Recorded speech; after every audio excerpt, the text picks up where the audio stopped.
Alright, this is my new revised system. I reworked the top. It was leaking pretty bad. It's still leaking a little bit. You can see where the baking soda is starting to dry on there. I put O-rings underneath the bolts on both sides and reworked my power connections.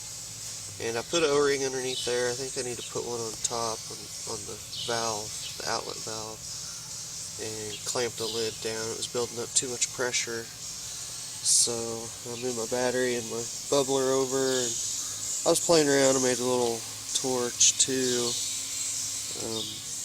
So I'll fire this up and show you how this one bubbles. Pretty good, I guess. It doesn't take long for it to start making some bubbles in there, and it just starts bubbling out of here right away. Let me get my torch and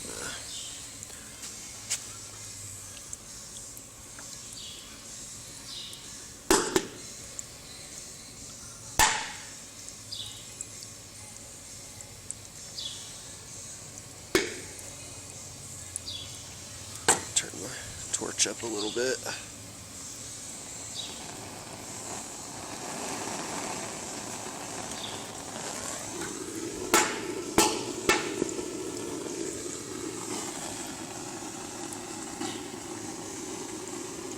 Have a good, out of gas. See if I could just fill that up with this. It'll be alright. Alright, well, that's it. It's working. So, did notice this is starting to get a little warm. I don't know. I haven't had it running very long. So, I may need to figure out a way to cool this water. But it's working. That's it so far. So, tune in next time.